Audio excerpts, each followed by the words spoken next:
আসসালামু আলাইকুম। দর্শক শুভেচ্ছা নিন। আপনাদের সবাইকে স্বাগত জানাচ্ছি আজকের অনুষ্ঠানে। দর্শক শিরোনাম দেখে বুঝতে পারছেন পশ্চিমবঙ্গে অ্যা একটি কি বলবো ভারতের ইতিহাসে মানে সবচেয়ে বিতর্কিত একটি নির্বাচনের মাধ্যমে বিজেপিকে অ্যা রাজ্য ক্ষমতায় নিয়ে আসা হয়েছে। এর মধ্যে ধরেন মুসলিম ভোটারদেরকে বিভক্ত করা, প্রায় ২৭ লক্ষ ভোটারকে ভোট দিতে না দেয়া, উচ্চ আদালতের মাধ্যমে এই ভোটের পরের ভোটে যে সিদ্ধান্ত নেয়ার যে সিদ্ধান্ত, পাশাপাশি মমতা বন্দ্যোপাধ্যায়েরও দীর্ঘদিন ধরে অ্যা তার এবং তার পরিবারের সদস্যদের অনেক আচরণ, সবকিছু মিলিয়ে একটা জগাখিচুড়ি অবস্থা। শুভেন্দু মুখ্যমন্ত্রী হচ্ছেন, শুভেন্দু অধিকারী। অ্যা তার এখন থেকে তার যে উগ্র আচরণ, তার যে সার্বিক পরিস্থিতি, সে বিষয়গুলো নিয়ে আমরা কথা বলব। পাশাপাশি শুভেন্দু বলছেন হাসিনাকে তারা নাকি ফেরত পাঠাবে দেশে। তো এই সার্বিক পরিস্থিতি নিয়ে বাংলাদেশ-ভারত সম্পর্ক এবং বর্তমান সরকারের ২-১ টা বিষয় নিয়ে আমরা কথা বলব। আমার সঙ্গে আজকে অতিথি হিসেবে যোগ দিচ্ছেন আ আন্তর্জাতিক সম্পর্ক এবং রাজনৈতিক বিশ্লেষক অধ্যাপক শাহিদুজ্জামান। স্যার, আপনাকে স্বাগত জানাচ্ছি আজকের অনুষ্ঠানে। তো স্যার, আমি ১ম এ একটু শুভেন্দু অধিকারীর অ্যা খুব আলোচিত যে বক্তব্য, যার উপর ভিত্তি করে আমরা আজকে ওয়াজেদ বৈধ প্রধানমন্ত্রী, এরা অবৈধ। হাসিনা ওয়াজেদ প্রধানমন্ত্রী হিসেবেই ঢাকাতে শাহজালাল এয়ারপোর্টে নামবেন, স্যালুট দিয়ে নিয়ে যেতে হবে। এখন স্যার ধরেন হাসিনার তো আর কোনো উপায় নাই। তো আমি স্যার এটার একটা যে তৈরি করেছি, সেটা হচ্ছে এটা মানে শুভেন্দু এয়ারলাইন্স চড়েই আপনার হাসিনা ঢাকা এয়ারপোর্টে আসার চেষ্টা করবে। অর্থাৎ কত একটা স্বৈরাচারের কত করুণ পরিণতি। সে এখন এই শুভেন্দু অধিকারীর ঘাড়েও চেপে বসতেছে, বা শুভেন্দু অধিকারীরা এই যে কথাটা বলল যে হাসিনা বৈধ প্রধানমন্ত্রী, হাসিনা কে স্যালিউট দিয়ে নিয়ে যেতে হবে। যা শোনা যাচ্ছে যে 70% চান্সেস যে এই শুভেন্দু অধিকারীকেই শেষ পর্যন্ত হয়তো চিফ মিনিস্টার করা হবে। এবং এখানেই কিন্তু একটা বড় ওয়ারি, এই যে কিছুক্ষণ আগে আপনি দেখালেন শুভেন্দুর রিমার্কস গুলো, এটা কল্পনা করা যায় না যে ভারতের স্পেশালি বেঙ্গলে ভাবি মুখ্যমন্ত্রী কূটনৈতিক যে সহনশীলতা, কূটনৈতিক শিক্ষা যে এত অন্ধ ও গরিব, এটা বলার ফলে তো প্রথমেই তিনি মেসেজ দিয়ে দিচ্ছেন যে বাংলাদেশের সাথে এই পশ্চিমবঙ্গ সরকারের একটা যে কনস্ট্রাকটিভ রিলেশনশিপ হওয়ার আকাঙ্ক্ষা ছিল বাংলাদেশের, সেটা একেবারে মানে ঠান্ডা জল ঢেলে দিলেন। Whether he can come out of this sort of events. আজকে আবার তাকে দেখলাম যে গতকালকে পর্যন্ত তার যে ধরনের আচরণ ছিল ভারতীয় মিডিয়াতে, তাকে দেখলাম যে আজকে আবার তার আচরণে কিন্তু একটা 180 ডিগ্রি চেঞ্জ চলে আসছে। আজকে তার কথাবার্তায় সে হিন্দিতেও কথা বলছে, একজন হিন্দি জার্নালিস্টকে অনেকক্ষণ ধরে বোঝাচ্ছে যে 2011 সালে কি হয়েছিল, তিনি তৃণমূলের ধারণাকে কিভাবে বাংলার বিভিন্ন জায়গায় ইন্ট্রোডিউস করেছিলেন। তার বলে যে আমি নিজের আমিত্ব নিয়ে কিছু বলতে চাই না, তবে বলে দিবে যারা জানে, পুরনো নেতা তারাই বলে দিবে যে আমার অবদান কি ছিল, কি করেছি। He was in a very quite reflective mood, এবং সে মনে হচ্ছে যে তার বোধহয় অ্যাওয়ারনেস আসার একটা সম্ভাবনা রয়েছে। এটা তো মোদির জন্য খুব বিব্রতকর হবে এই ধরনের রিমার্ক করা, যেখানে মোদি নিজেই। না, কিন্তু স্যার ধরেন উনি তো কিন্তু স্যার শুধু এটা আজকে তো ১ম না। এর আগেও তিনি অনেকবার আ মানে অত্যন্ত উস্কানিমূলক কথা বলেছেন, আজেবাজে কথা বলেছেন। আমাদের সরকারের তরফ থেকে হয়তো সরাসরি প্রতিক্রিয়া না দিলেও গভর্নমেন্টের 3rd লেয়ার বা 4th লেয়ার থেকেও তো একটা প্রতিবাদ হওয়া উচিত। অর্থাৎ কোনো কিছু আনচ্যালেঞ্জড ছেড়ে দেয়া বোধহয় ঠিক না আরকি। এবং আমি যদি স্যার আপনাকে আজকের একটা সংবাদ থেকে দেখাই, অ্যা যে আ আমার দেশের গেরুয়া বুলডোজারে ত্রাসের রাজত্ব পশ্চিমবঙ্গে, এবং পশ্চিমবঙ্গে বিজেপি ক্ষমতায় আসতেই রাজ্যের আকাশে বাতাসে এখন বারুদের গন্ধ, বিপন্ন মানুষের আর্তনাদ শুরু হয়েছে। গত ৪ঠা মে বিধানসভা নির্বাচনের ফল প্রকাশের কয়েক ঘন্টা পর থেকেই রাজধানী কলকাতা সহ আ গোটা রাজ্যে রক্তক্ষয়ী উন্মত্ত সহিংসতার কবলে পড়েছে এবং আহ, যেসব এলাকায় তৃণমূল কংগ্রেস জয়ী হয়েছে সেখানেও প্রাণ বাঁচাতে এবং ঘরবাড়ি রক্ষা করতে সাধারণ মানুষ, কর্মী সমর্থকেরা নিজেদের ছাদে বিজেপির পতাকা টাঙাতে বাধ্য হচ্ছেন ইত্যাদি। এবং আপনি যদি দেখেন স্যার, যদি ফলো করেন দেখবেন যে মানে শুভেন্দুই বলছে এরে মারো, এরে ধরো, জ্বালিয়ে দাও, বিজেপির পতাকা উঠাও, হিন্দুদের বাড়ি মুসলমানদের বাড়ি সব মানে যেন আলাদা করে চেনা যায়, এগুলো সে নির্দেশনা দিচ্ছে। তো এই জায়গাটায় আসলে বাংলাদেশের অবস্থানটা কি, বাংলাদেশের প্রস্তুতি কতটুকু? এখন বলা হচ্ছে যে ভারত থেকে পুশ ইন করবে তারা মুসলমানদেরকে ধরে ধরে, বাংলা ভাষীদেরকে ধরে ধরে। তো বা এই যে হাসিনাকে ফেরত পাঠানোর হুমকি তারা চেষ্টা করবে, এটার সঙ্গে কোনো কি বলবো এটাকে, আহ, একটা ভাইস ভার্সা হয় কিনা, যে তো আমরা পুশ ইন বন্ধ করবো, তোমরা হাসিনাকে নাও, ইত্যাদি ইত্যাদি। তো আপনি কি মনে করেন এটা বাংলাদেশের প্রস্তুতি কতটুকু আসলে? না, আমার মনে হয় না এটা আমাদের জন্য এত বেশি অ্যালার্মিং যে আমরা এখনই ইনস্ট্যান্টলি রিয়াক্ট করব।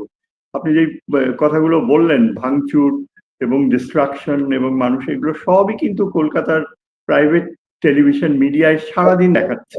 জি। রাতের বেলায়ও, সন্ধ্যার পরেও আমরা এইসব জিনিসগুলো দেখলাম, কিভাবে বয়স্ক মানুষদের, তৃণমূল নেতাদের ধরে যে এই অল্প বয়সী ছেলেগুলো বাড়িতে ঢুকে সব ভেঙে ফেলছে, সোফা সেট, তারপর বড় বড় জিনিস লুট হচ্ছে রীতিমতো।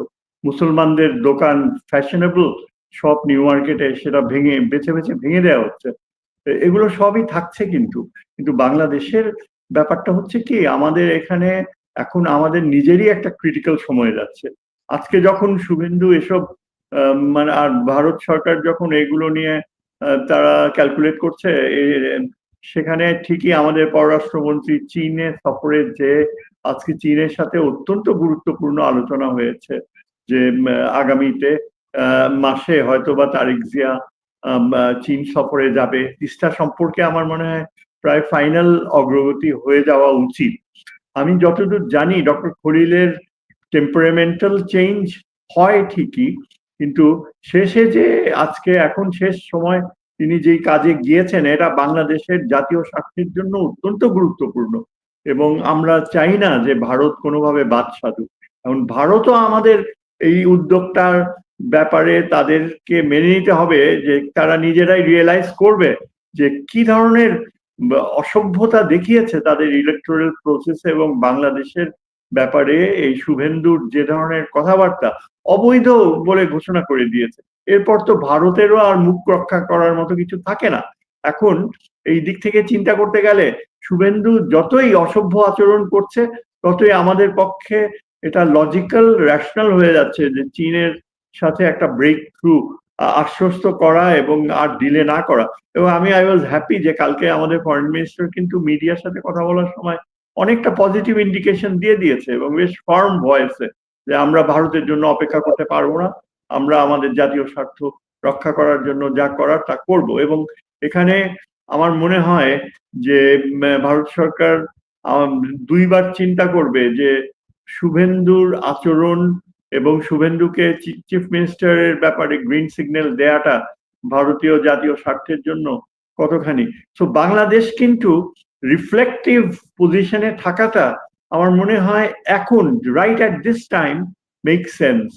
আর আপনি যেই জিনিসগুলো বললেন না, ওই যে পুশিন করবে, এই করবে, সেইগুলো করবে, তারপর নদীতে ইয়ে করছে, এগুলো কিন্তু ইন্টারন্যাশনাল মিডিয়া খুব ভালো করে অবজার্ভ করছে। এবং এটা আমাদের এইসব ধারণা থেকে, এইসব এই অসভ্যতা থেকে বের হওয়াটা, এটা আমাদের যে অ্যাবসলিউটলি নেসেসারি। এবং ভারতকে একমাত্র যদি এই ব্যাপারে আমরা নিয়ন্ত্রণে আনতে চাই এবং শুভেন্দুর উচ্চাভিলাষকে যদি আমরা নিয়ন্ত্রণে রাখতে চাই, তাহলে এটা আমাদেরকে মনে রাখতে হবে। কিন্তু আমাদের এয়ারফোর্স চিফ এখনো বলে যাচ্ছে যে বাংলাদেশ নিজের সামর্থ্য বাড়াচ্ছে, আমরা এগুলো করছি এগুলো করছি, বাট তার গলায়, তার কথায়, আমাদের ডিফেন্স এস্টাবলিশমেন্টের কথায়ও এই একা সিঙ্গেল হ্যান্ডেড সিকিউরিটি প্রিপারেশনের উপর বেশি ফোকাস করা হচ্ছে। এটা কিন্তু ভারতকে নিউট্রালাইজ করা, নিবারক হিসাবে ডেটার করা, এটা কিন্তু সম্ভব হবে না।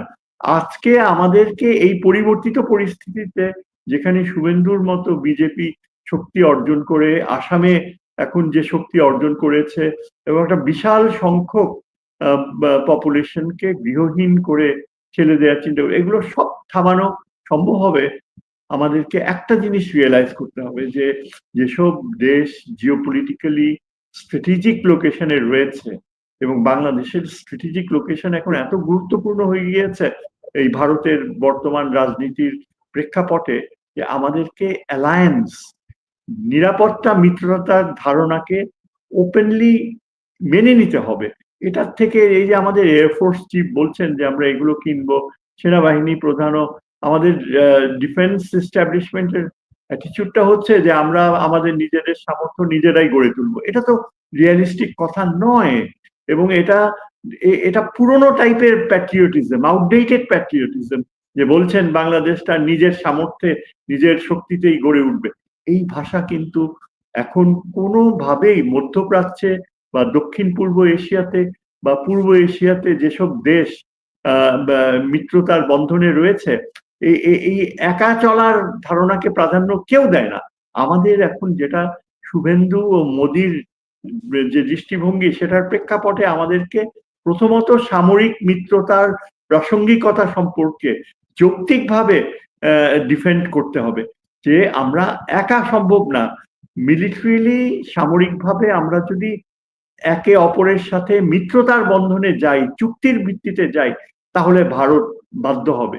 এবং এক্ষেত্রে আমার ক্লিয়ার ইন্ডিকেশন, আমি এটা নিয়ে লিখছি, যে চীন এবং পাকিস্তানের যে মিত্রতা রয়েছে, সামরিক মিত্রতা, আপনি দেখেন সেখানে কিন্তু কোনো রাগঢাক নাই।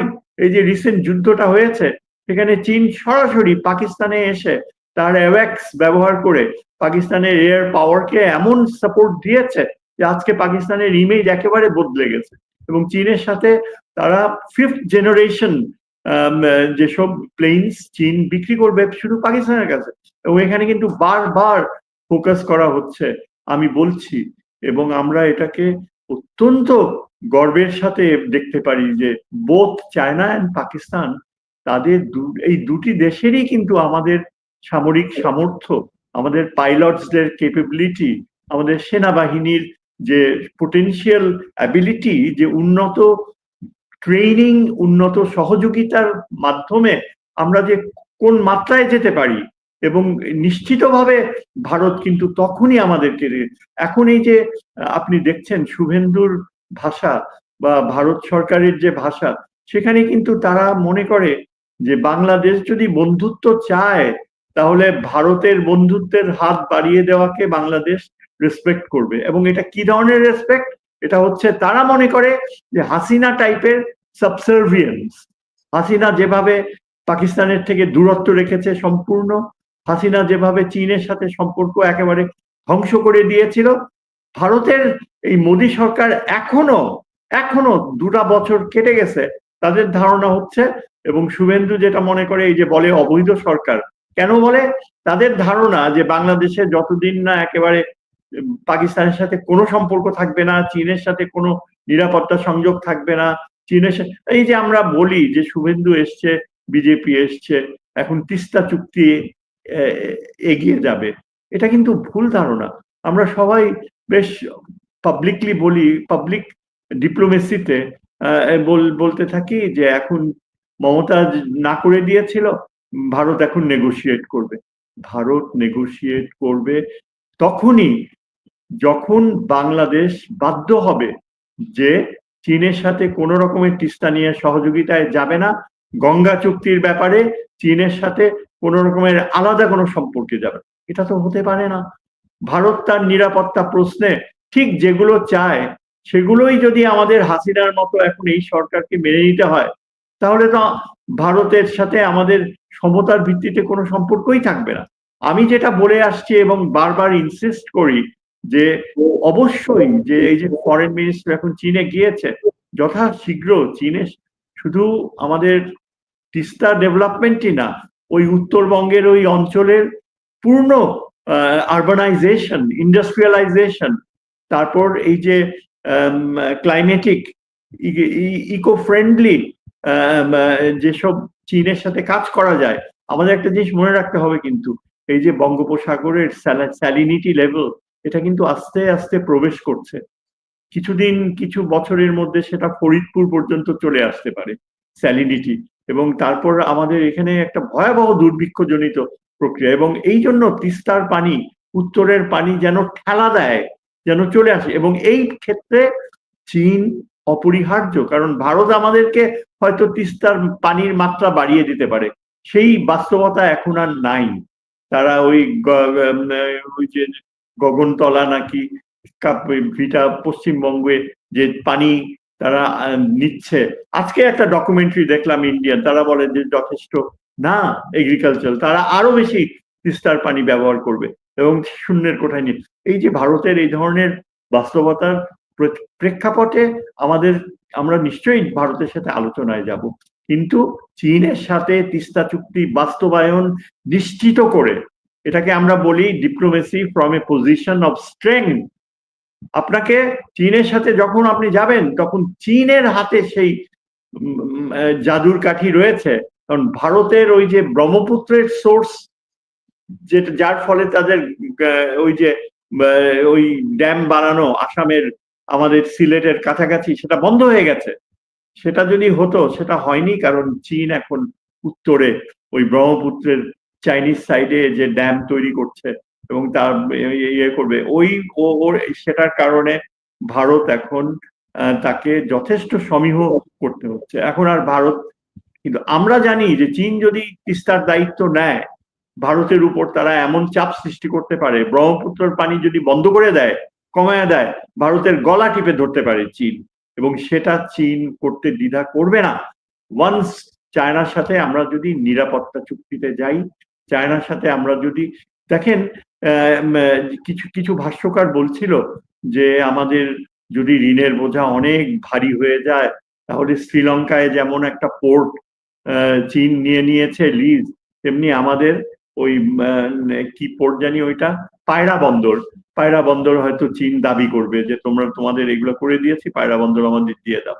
দেখেন, কাকতালীয় ভাবে কথা বলতে বাধ্য হচ্ছি, পায়রা বন্দর কিন্তু এমনিতেই আমাদের উচিত চীনকে সহযোগী করা, দিয়ে দেওয়ার প্রশ্নটা আসে যে চীন সেখানে আরো অথরিটি মেনটেন করবে, কিন্তু পায়রা বন্দরে যে ওয়াটার লেভেল এত কম, সেটা আমাদের চালানো, বজায় রাখা, মেনটেন করা এত কঠিন যে এটা একটা ব্লেসিং ইন ডিসগাইজ হবে। যদি চীন আমাদের উত্তরবঙ্গ সহ ওই অঞ্চলে সরাসরি একটা ম্যাসিভ উন্নয়ন প্রক্রিয়ায় ইনভলভ হয়, তাহলে ভারত বা এই শুভেন্দু অধিকারী কখনো আমাদেরকে ওই আগের মতো হাসিনার পথে ফিরে দিতে হয়, তখন তো আর সেটা সম্ভব হবে না। আর চীন যদি পায়রা বন্দরে আসে, পায়রা বন্দর যদি কোনো কারণে আমাদের চীনকে লিজ আউটও করতে হয়, ধরেন আমি হাইপোথেটিক্যালি বলছি যে একটা, সেটা আমাদের জন্য একটা ব্লেসিং ইন ডিসগাইজ হবে, কারণ পায়রা বন্দরের খুব কাছেই রয়েছে সোয়াচ অফ নো গ্রাউন্ড, যেটা আপনার তলাবিহীন সমুদ্র, 1700 স্কোয়ার কিলোমিটার নিয়ে এটা গঠিত, এবং এটা পৃথিবীর অন্যতম শ্রেষ্ঠ মেরিন বায়োলজির ভুবন, যেখানে অনেক সম্পদ রয়েছে, অনেক বায়োডাইভার্সিটি রয়েছে। এটায় আমরা চীনের প্রযুক্তি ব্যবহার করতে পারবো। আমরা তখন চিন্তা করতে পারবো চীনের মাধ্যমে রামপাল থেকে ভারতকে ঠেকানো। আপনি হয়তো জানেন যে আমাদের একজন মহিলা আমেরিকার পেন্টাগনে ইয়েতে আর্মস কন্ট্রাক্টর হিসাবে কাজ করেন, ভদ্রমহিলা কিন্তু আমাদের বাংলাদেশের নিরাপত্তা নিয়ে বেশ ভালো ভালো টক শো করেন, আমি নামটা ঠিক মনে করতে পারছি না। তিনি বলছেন যে ভারতীয়রা যখন এই আমাদের রামপালে নেতৃত্ব দেয়, তারা কয়েক কোটি, 3 থেকে 5 কোটি টাকা স্যালারি নেয়, যিনি প্রধান 3 থেকে 5 কোটি অ্যানুয়াল অ্যামাউন্ট তারা ফরেন এক্সচেঞ্জে ইন্ডিয়াতে পাঠায়। এবং এই সব ভারতীয়রা আমাদের এই যে রামপাল থেকে নিয়ে আরো অন্যান্য অনেকগুলা প্রজেক্টে, এই যে আপনার রূপপুর প্ল্যান্ট, সেখানে রাশিয়ানরা রয়েছে, ভারতীয়রাও রয়েছে, এবং ভারতীয়দেরকে আপনার ওয়েস্টার্ন স্ট্যান্ডার্ডে তাদের বেতন দিতে হয়। এগুলো যে কিছু জিনিস রয়েছে, এইগুলোই কিন্তু এখন শুভেন্দু অধিকারী যত বেশি উস্কানি দেবে, আর আমরা যদি সেটাকে উস্কানির কাছে ভিকটিম হই, তাহলে কিন্তু কোনো লাভ হবে না। আমাদের এখন যোগ্য নেতৃত্ব দরকার, আমাদের এখন নেতৃত্বে এইরকম গুণগত চেঞ্জ আনা দরকার, যা এই এই যে পশ্চিমবঙ্গের এই সরকারকে একদম বাই এক্সাম্পল কাজের মাধ্যমে তাদেরকে বুঝিয়ে দেয় যে কত বড় মূল্য তাদেরকে দিতে হবে বাংলাদেশের প্রতি এই ধরনের বিশ্বাসঘাতকতা বলেন বা এই আন্তর্জাতিক নদী আইন ভায়োলেট করাটা, তার পরিণতি কি হতে পারে? আপনি যেটা বলতে চাচ্ছেন স্যার যে মানে মূলত আমি যদি আপনাকে একটু এক লাইনে সামারাইজ করি, যে আপনি বলতে চাচ্ছেন যে চীন এবং পাকিস্তানের সাথে আমাদের একটা প্রতিরক্ষা চুক্তি বা এরকম একটা এগ্রিমেন্টে যাওয়া উচিত ভারতের এই অ্যাগ্রেসিভ অ্যাটিটিউডটাকে নিয়ন্ত্রণ করার জন্য বা এটার উপর একটা প্রভাব রাখার জন্য। কিন্তু ধরেন এটা হয়তো আমরা বুঝতে পারবো যে ইউনূস সরকার কয়েকটা উদ্যোগ নিয়েছিলেন, যেটা ধরেন স্যার যে লালমনিরহাটের যে এয়ারপোর্ট চালু করা, আবার টার্কির সাথে দুই একটা চুক্তি হয়েছিল, এখানে ড্রোনের ফ্যাক্টরি করা, তারপরে তিস্তা চুক্তির ব্যাপারে কতটুকু আগাতে পারে। অর্থাৎ এগুলোতেই তো আপনার ধরেন হিমশিম খাবে বাংলাদেশ, মানে যদি ইন্ডিয়ান অ্যাগ্রেশন শুরু হয় বা ইন্ডিয়া যদি অ্যাগ্রেসিভ অ্যাটিটিউডে যায়। এবং আপনি যদি দেখেন যে আমাদের তো কোনো স্যার দূরদৃষ্টি নাই। ওই যে একটা কথা আছে গ্রামের দিকে বলে, মরছে ফাগুনে কানতে আসছে আগুনে, মানে অগ্রহায়ণে পরের বছরে। আপনি রোহিঙ্গা সমস্যার সমাধানের জন্য ওয়াকার সাহেব বলতেছে আমাদের যদি ইহা থাকিত তাইলে রোহিঙ্গারা আসতে পারতো না। তো ভাই দেখুন এগুলো, জি স্যার বলেন। আমি বলি, এগুলো আপনি যেগুলো বলছেন না, এগুলো কিন্তু অতীতের একটা অভিশপ্ত শাসক গোষ্ঠী, এই যে হাসিনা, তার কারণে এই পরিণতিগুলো হয়েছে। কিন্তু এগুলো সব স্টিরিওটাইপিং, মানে বদ্ধমূল ধারণা। প্রথমত, ভারত আমাদের কোনো কিছুই করতে পারবে না, কারণ আমাদের কোয়ালিটি অফ ফাইটিং স্পিরিট, আপনি পদাতিক বাহিনীও বলেন আর বিমান বাহিনীর অফিসারদের কথাই বলেন, দে আর বেটার দেন ইন্ডিয়ান ফাইটার্স। তারা যে ট্রেনিং দিচ্ছে পাকিস্তানে, 1 বছর প্রায় হয়ে গেল আমাদের ফার্স্ট গ্রুপ ট্রেনিং নিয়ে আসছে, পাকিস্তানের অনেক পজিটিভ। এবং আপনি ভুলে গেলে চলবে না, পাকিস্তান কিন্তু অনেক এগিয়ে গিয়েছে অ্যাভিওনিক্সে। আমাদের এখানে কিন্তু এই যে ভারতের দালালি করে একটা শ্রেণী, ভারতীয় গোষ্ঠী, এরাই কিন্তু বারবার এই ধরনের প্রশ্ন তোলে যে আমাদের এসব চিন্তা করে ভারত। আমাদেরকে যেটা হচ্ছে কি, আমাদের অনেক সময় ক্ষেপণ হয়ে গিয়েছে। গত 2 বছরে অনেক দ্রুত গতিতে চীনের সাথে এই তিস্তা চুক্তি সই করা যেত, কিন্তু কিছু রেজিম, ওই ইউনূসের সময়কার কিছু বিশ্বাসঘাতক একজন মহিলার কথা তো আমরা সবাই জানি পাবলিকলি, যে এই তিস্তা চুক্তিকে ঠেকিয়ে রেখেছে এবং খুবই ভয়েসে দৃঢ়তার সাথে কথা বলতো। পরে দেখা গেল যে এরা কিছুই করেনি। আমি তো মনে করি যে চীন এখন যে যতটুকু রেডি রয়েছে বাংলাদেশের নিডস গুলো ফুলফিল করতে, এবং এই যে আমাদের কিছুদিন দেখেন ফর অবভিয়াস রিজনস আমরা ওয়েস্টার্ন যে লোন সেগুলো পাচ্ছে না, তার কারণ রয়েছে। কিন্তু চীন কিন্তু এগিয়ে আসছে ফিনান্সিয়াল লোনস এর ব্যাপারে। চীনের শর্তগুলো হয়তো অত ওয়ার্ল্ড ব্যাংকের মতো নাও হতে পারে, কিন্তু চীন লিবারেল, টলারেন্ট। যেসব দেশ ইন্দোনেশিয়া থেকে নিয়ে আপনি মালয়েশিয়া, থাইল্যান্ড বাদ দিয়ে আরো অন্যান্য কিছু কিছু দেশ রয়েছে, তারা কিন্তু ঠকে নাই চীনের কাছ থেকে সিকিউরিটি পার্টনারশিপ ডেভেলপ করার ব্যাপারে। তারা পাল্টা ব্যবস্থা নিয়েছে। আমাদের অবাক হওয়ার কিছু থাকবে না যদি এই যে আগামী দিনগুলোয় ইরানই শুধু নয়, ইরান চীনের সাথে বিশেষ নিরাপত্তা সম্পর্ক গড়ে তুলেছে, ট্রেন লাইন ডেভেলপ করা হচ্ছে। এবং আপনি দেখবেন যে সৌদি আরেবিয়া, কাতার, আরো অন্যান্য গালফ স্টেট যারা এতদিন ওয়েস্টার্ন অ্যালায়েন্সে ছিল, তারা কিন্তু এখন চীন ও রাশিয়ার সাথে বিশেষ নিরাপত্তা সম্পর্কে আবদ্ধ হচ্ছে। কাজে এই বিষয়টাকে আমার মনে হয় যে আমরা যদি ডিফেন্সিভ হই, অ্যালায়েন্স মানে তো কাউকে আক্রমণ করা নয়, আমরা তো কোনো আক্রমণাত্মক চুক্তিতে যাব না, আমরা অ্যালায়েন্স করব নিতান্তই ফর সেলফ ডিফেন্স। এটা তো কোনো সিক্রেট না। ভারতীয় জেনারেলরা যারা বিজেপির প্রতি অত্যন্ত অনুগত, এই যে আপনার major general Bakshi, major general আরো অন্যান্যরা, এরা সরাসরি তাদের টেলিভিশন এডুকেশনাল প্রোগ্রাম গুলাতে বলছে যে শিলিগুড়ি করিডোরের সিকিউরিটির জন্য বাংলাদেশের উত্তরাংশের একটা অংশ দরকার তাদের অস্তিত্বজনিত প্রয়োজনে। আবার ওই ফেনীর কাছে যে অংশটা রয়েছে আমাদের চিকেন নেক, সেটাও তারা দাবি করছে যে ওইটা দখল করতে পারলে তারা সহজে ত্রিপুরার সাথে বে অফ বেঙ্গলে লিঙ্ক আপ করবে, এবং সেটা তো তারা প্রায় পেয়েই যাচ্ছিল। হাসিনার সময় তাদেরকে সেখানে একটা বিরাট জায়গা দিয়ে দেওয়া হয়েছে।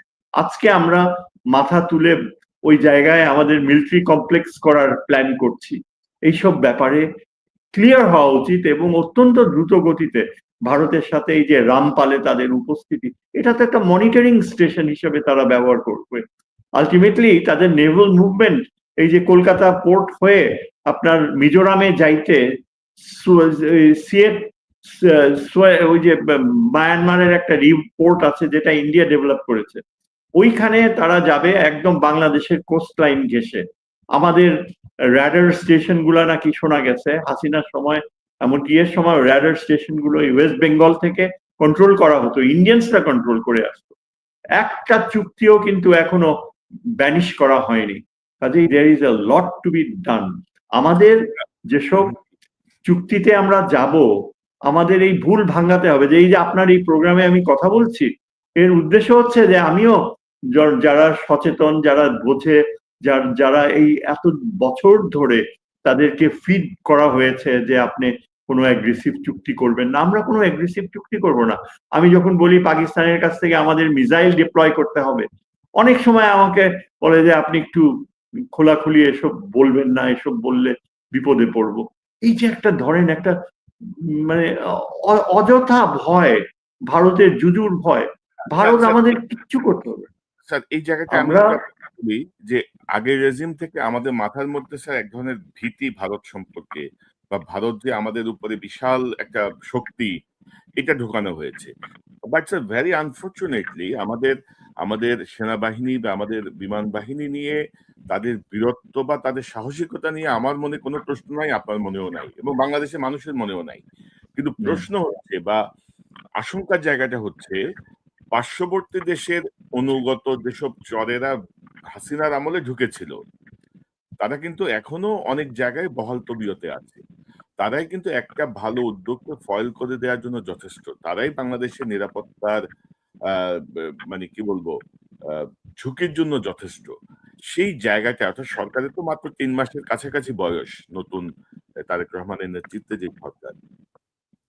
তো এই সরকারের আন্তরিকতা বা স্ট্রেংথ আমরা বুঝতে পারবো যদি এই তিস্তা চুক্তি বা লালমনিরহাটের এয়ারপোর্ট বা ধরেন যে মিলিটারি বেসটা ফেনী ওইখানে করার যে প্ল্যানটা চলছিল, এগুলো যদি কন্টিনিউ থাকে, আমরা বুঝতে পারবো যে সরকার সঠিকভাবে সাহসিকতার সঙ্গে ওটা মোকাবেলার চেষ্টা করছে। কিন্তু শত্রুপক্ষের ধরেন ভারতকে আমি শত্রু বলতে চাই না, আমাদের প্রতিবেশী তো আমরা চেঞ্জ করতে পারবো না, কিন্তু আমাদের সম অধিকার বা সমমর্যাদার যেই সম্পর্ক, সেটি নিশ্চিত করার জন্য আপনি বাংলাদেশের প্রশাসন, পুলিশ, আর্মি, সশস্ত্র বাহিনীর ভেতর থেকে সেই ফেউগুলো আপনি তাড়াবেন কিভাবে, বা সেই জায়গায় আমরা আমাদের তাড়াবার, কনক আপনাকে আমি আশ্বস্ত করছি, আমার মনে হয় আপনি একটু সিনিক্যাল, নেগেটিভ থিঙ্কিং এ বেশি আশ্বস্ত হচ্ছে। আমি অবশ্য আগে এরকম আপনার মতো আমিও ভাবতাম, কিন্তু আমার মনে হয় এখন আমি আশাবাদী এই জন্য যে আপনি যেমন লালমনিরহাটের ব্যাপার নিয়ে ক্রিটিক্যাল, লালমনিরহাট কিন্তু সত্যি ডেভেলপড হচ্ছে। লালমনিরহাটের এয়ার ফোর্সের বিশাল বিনিয়োগ সামনে রয়েছে, এবং আমি খুব একটা অবাক হব না চীন একটা বড় হেল্পিং হ্যান্ড বাড়িয়ে দেবে। এসব ব্যাপারে আমাদের স্ট্রিক্ট গোপনীয়তা বজায় রাখতে হয়, কেননা ভারতীয়রা। আর আপনি যেটা বলছেন যে লালমনিরহাট তো হচ্ছে একেবারে সবচেয়ে গুরুত্বপূর্ণ সিম্বলিক হাব। এটা কোনো দিনই এভাবে অবহেলায় পড়ে থাকার প্রশ্নই ওঠে না। বগুড়া, সৈয়দপুর, ঠাকুরগাঁও এগুলোও তো ডেভেলপ করা হচ্ছে, এবং আমাদের এখন এই ডেভেলপমেন্ট প্রসেসে যদি চীনের সাথে যে প্রক্রিয়াটা এখন অনেক বাধার পরে সামনে চলে আসলে, একবার চীনের যদি কনফিডেন্স লেভেল হাই হয়, then money should not be any problem. আমাদের ডোকলামে চীনের যে ক্যাপাবিলিটি তারা ডেভেলপ করতে, আপনি জানেন ডোকলাম একেবারে ঠিক সবচেয়ে কাছে চাইনিজ টেরিটরি বাংলাদেশের বর্ডার থেকে হার্ডলি 130 মাইল, এবং ডোকলামে ভারতীয় সেনাবাহিনীর সাথে চীনের কনফ্রন্টেশন হয়েছে, এবং ভারত খুব সেন্সিটিভ। নেপাল কোথায় এগিয়ে গিয়েছে চীনের সাথে রেলওয়ে কানেকশন করতে, ভুটান আলাদাভাবে চীনের সাথে কথা বলে। ভারত যতই দাবি করুক, বাংলাদেশ তো এই যে ইন্ডিয়ার এই গুরুত্বপূর্ণ নেভাল এক্সারসাইজ অনেক দেশ গেছে, শ্রীলঙ্কাও গেছে, বাংলাদেশ যায়নি। বাংলাদেশ না যাওয়াটাই আমি মনে করি is a very good indication যে আমাদের সাথে ভারতের যে সম্পর্ক হবে, সেখানে যে নিরাপত্তা প্রশ্নে আমরা যে একে অপরের শত্রু, মিত্র হওয়া সম্ভবই না। কেননা ভারতের টেরিটোরিয়াল অ্যাম্বিশনস রয়েছে, নর্থ ইস্টকে তারা নিরাপত্তার প্রয়োজনে বাংলাদেশের উপরে তাদের একটা সামরিক প্রভাব রাখা তারা মনে করে অনিবার্য।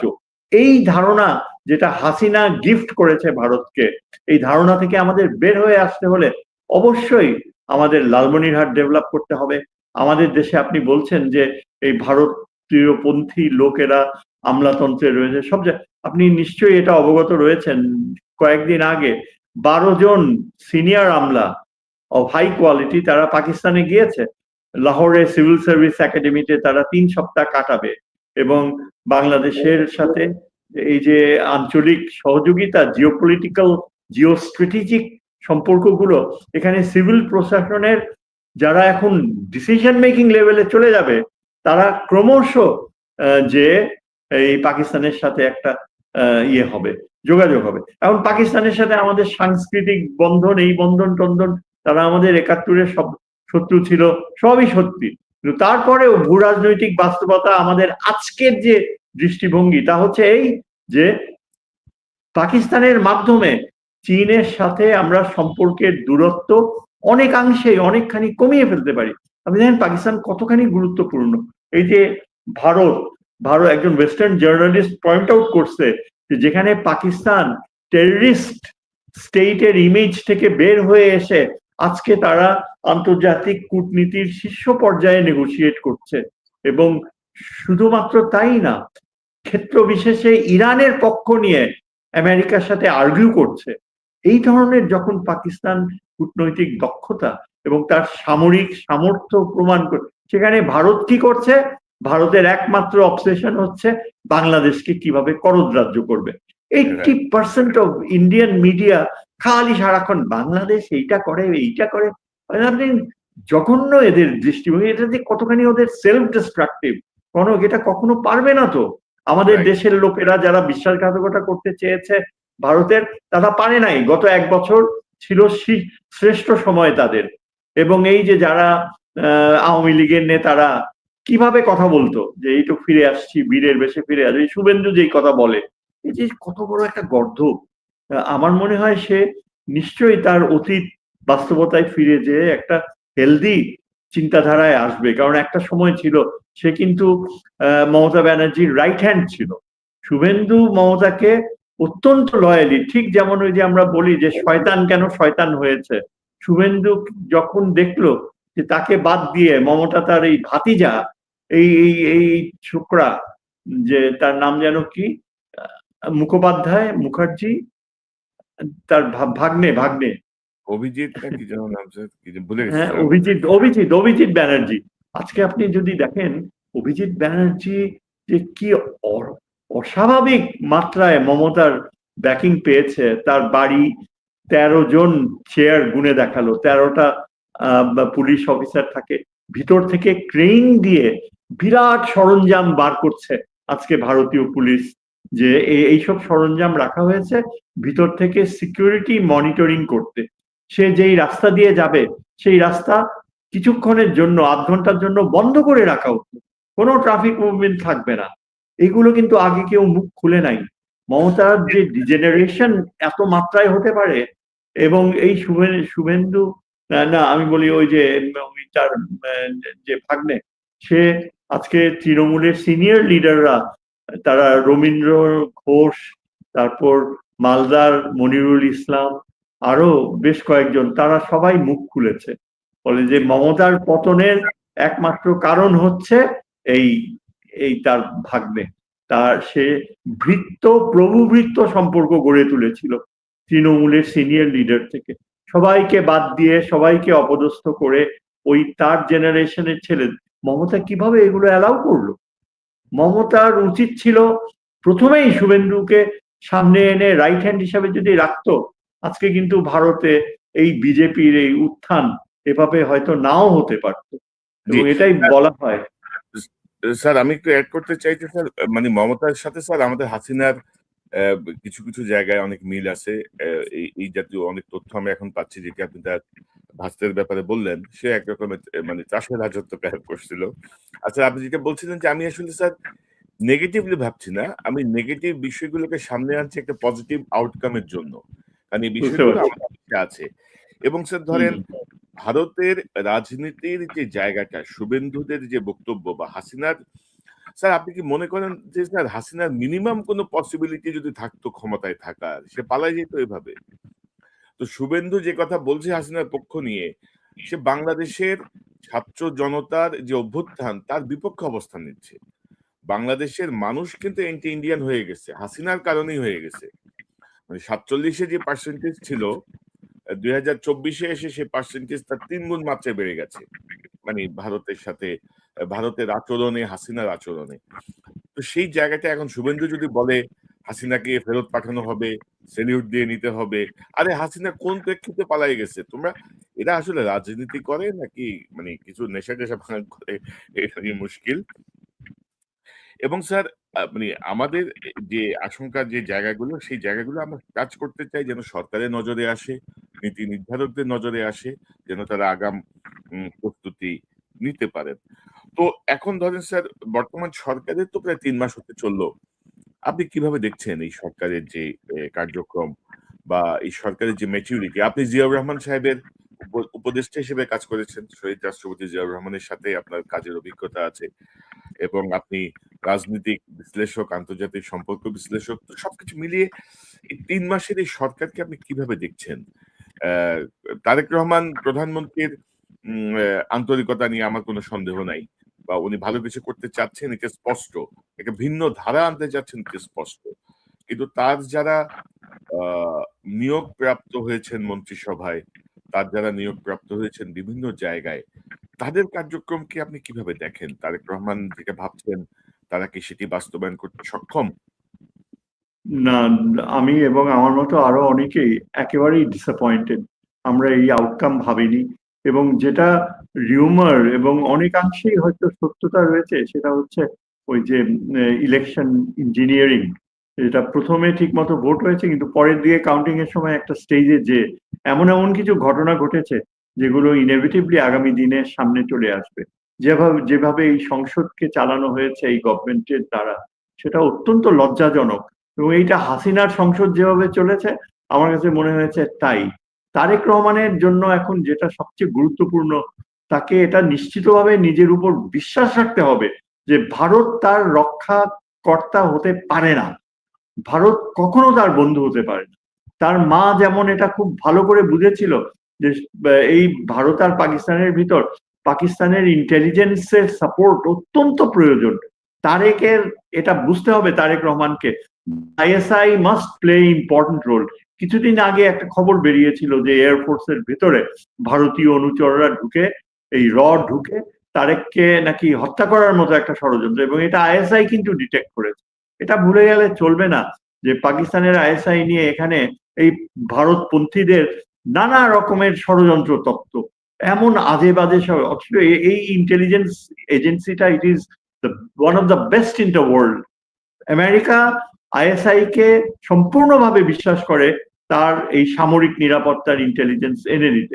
আমি মনে করি তারেক রহমানের উচিত হবে এই যে নীতি এখন পারসিউ করছে, কোনোভাবেই এই ভারতপন্থী এবং ভারতের একটা পাচাটা কুকুর, আমি শব্দটা আমি ইউজ করতে চাই না, এখানে যদি থেকে থাকে, এদেরকে আস্থায় নেয়া, বিশ্বাস করা, এটা তার জন্য আত্মঘাতী হবে।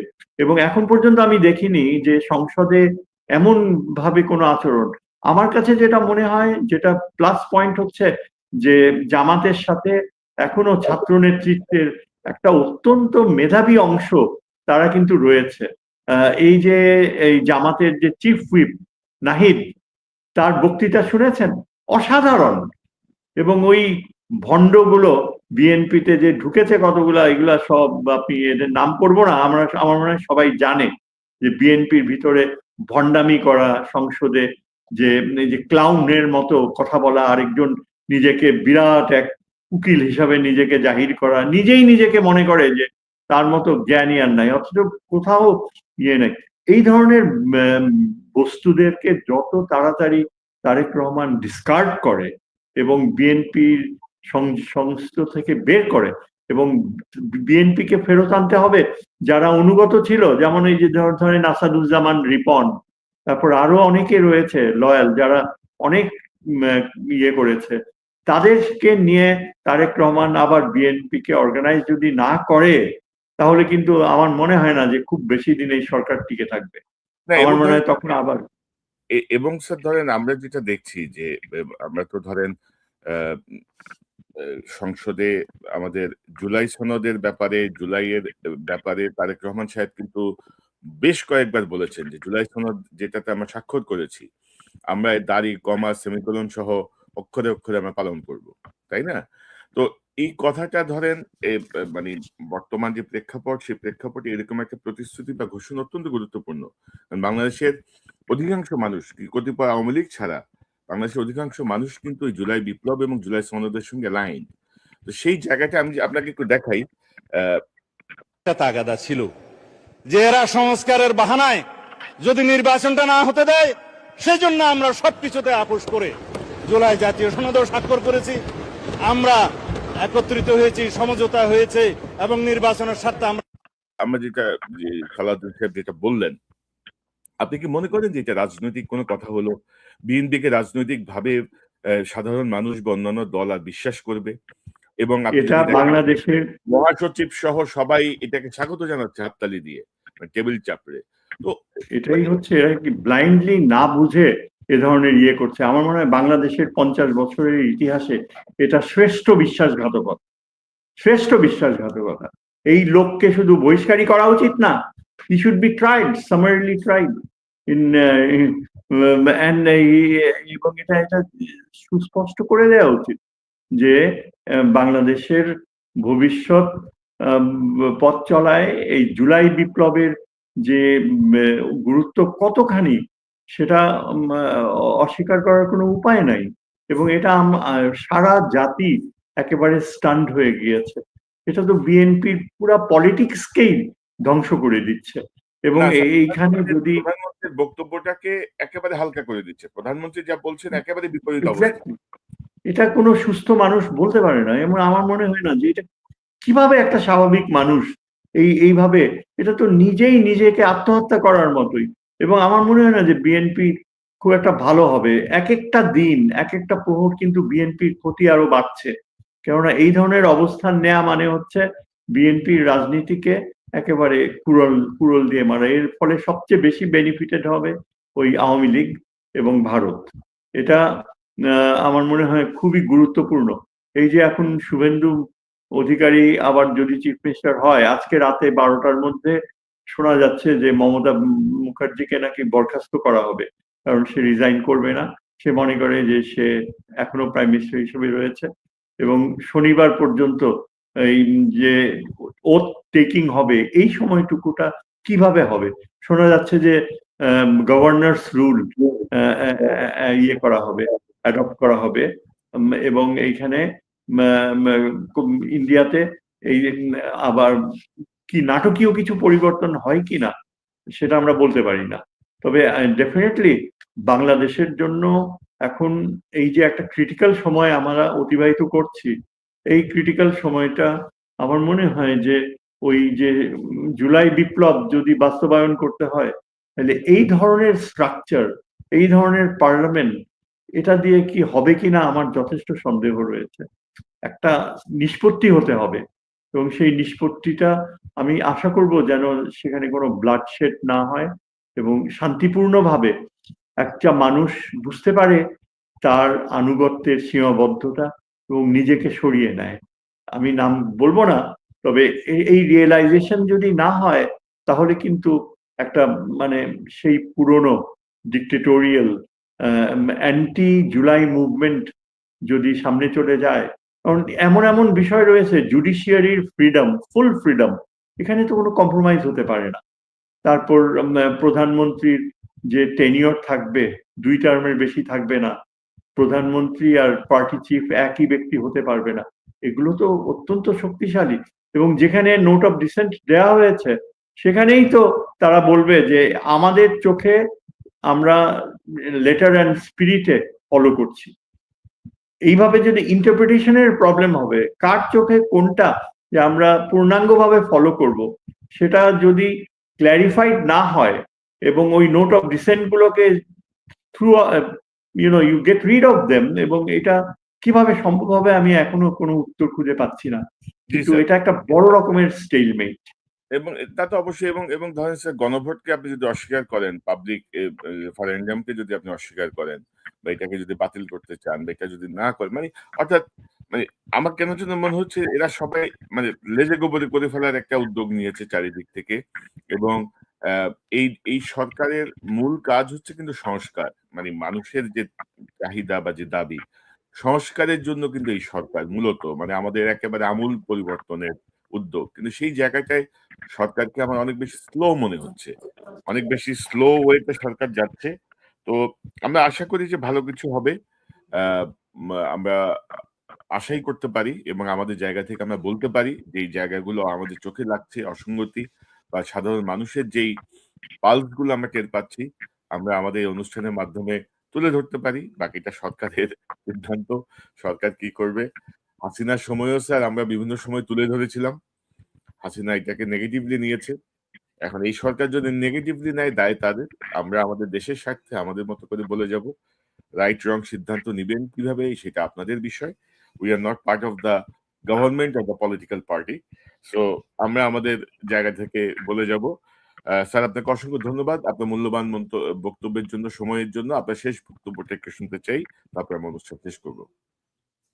আমি আশা করি যে আমাদের যে বিরোধী দল রয়েছে সেখানে নেতৃত্ব দিচ্ছে ডক্টর শফিকুর রহমান, আমি তার প্রতি অত্যন্ত আস্থাশীল, শ্রদ্ধাশীল। আমি বলছি না যে সেই আগামীতে হয়তো নেতৃত্বে আসবে, সেটা আমি বলছি না। আমি আশা করব যে তারেক জিয়া যেন এক যোগ্য নেতৃত্ব দিতে পারে বাংলাদেশকে। আমি আশা করব, তার মনের ভিতরে কি আছে বলতে পারি না, বলা সম্ভবও না, তবে এইটুকু বিশ্বাস রাখতে চাই যে যে সততার পথে সে আসবে। তার বাবা মায়ের স্মৃতিকে সে যেন কখনো খাটো করে না, এবং বাংলাদেশে এমন কোনো বাধ্যবাধকতা নেই যে ভারতের প্রতি আগে বাধ্য হয়ে ব্ল্যাকমেইলড হয়ে তার মায়ের জীবন বাঁচানো, তারপর এই যে বিএনপি ভিতরে নানা রকমের চিন্তাধারা, সেগুলোর কারণে বাধ্য হয়ে তাকে হয়তো ভারতের সাথে একটা বিশেষ সম্পর্ক, কিন্তু এখন আর তার ভারতের প্রতি আনুগত্য দেখাবার কোনো প্রয়োজন নাই।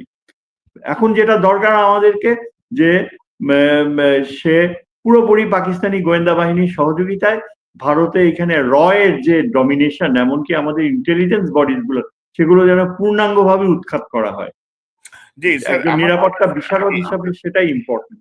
এই জায়গাটা স্যার আমি একটা জিনিস অ্যাড করতে চাই, যে ধরেন ভারত, অনেকে তো বলছিলেন যে তিনি ভারতের সঙ্গে বিশেষ কোনো চুক্তিতে গেছেন বা ভারতের সঙ্গে বিশেষ কোনো কিছুতে গেছেন, কিন্তু ওই যে আওয়ামী লীগ নিষিদ্ধ করার যে অধ্যাদেশ, সেটাকে আইনে পরিণত করার মাধ্যমে তিনি কিন্তু প্রথম হিট ব্যাকটা করছেন ইন্ডিয়াকে। ইন্ডিয়ান যে প্রথম যে দাবিটা ছিল যে আওয়ামী লীগকে নিষিদ্ধের অধ্যাদেশটাকে তিনি আইনে পরিণত করেছেন। তো এটা কিন্তু ভালো একটা হিট ব্যাক, এবং মনে হচ্ছে যেন এই যেগুলো বলা হচ্ছে সেগুলোর খুব বাস্তব ভিত্তি নেই।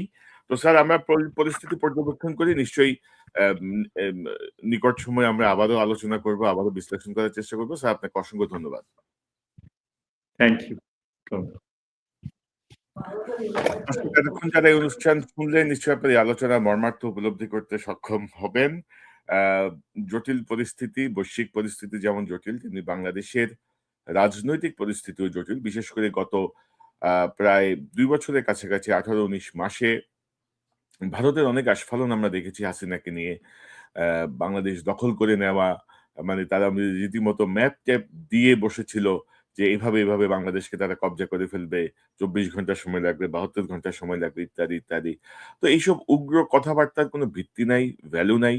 এবং বাংলাদেশ থেকে যাকে মানে কি বলবো, পালাতে বাধ্য করা হয়েছে, বাংলাদেশ থেকে যে পালিয়ে গেছে, তারও বাংলাদেশে আবার ফিরে আসার কোনো সুযোগ বা সম্ভাবনা বা আশঙ্কা কোনোটাই নাই। শুভেন্দু অধিকারীরা বাংলাদেশের সঙ্গে সম্পর্ক তৈরি করুক, মোদী সরকার বাংলাদেশের জনগণের সঙ্গে একটা সম্পর্ক তৈরি করুক, যেটি হচ্ছে বর্তমান পৃথিবীর মূল কি বলবো সম্পর্কের ভিত্তি রাষ্ট্র টু রাষ্ট্র, জনগণের সাথে বন্ধুত্ব, সরকারের সঙ্গে বন্ধুত্ব বা বিশেষ কোনো গোষ্ঠীর সঙ্গে বন্ধুত্ব রাষ্ট্রের সাথে অন্য রাষ্ট্রের সম্পর্কের অবনতি ঘটাবে। হাসিনা ভারতকে যে প্রিভিলেজ দিয়েছিল বা হাসিনা ভারতকে যে পর্যায়ে বাংলাদেশকে যেভাবে ভারতের দাসত্বের পর্যায়ে নিয়ে গিয়েছিল সেটি থেকে আমাদের ফিরে আসা শুরু হয়েছে এবং আমরা বলতে চাই যে আর কখনোই বাংলাদেশ ওই পর্যায়ে ভারতকে সার্ভ করবে না যেটি হাসিনা করেছিল তার নিজের স্বার্থে, তার অবৈধ ক্ষমতাকে টিকিয়ে রাখার স্বার্থে। তো আমরা আশা করি শুভেন্দুদের শুভবুদ্ধির উদয় হবে, তারা নিশ্চয়ই বাংলাদেশের জনগণের সঙ্গে বন্ধুত্ব করবেন এবং এসব উগ্র কথাবার্তা থেকে তারা সরে আসবেন। এর থেকে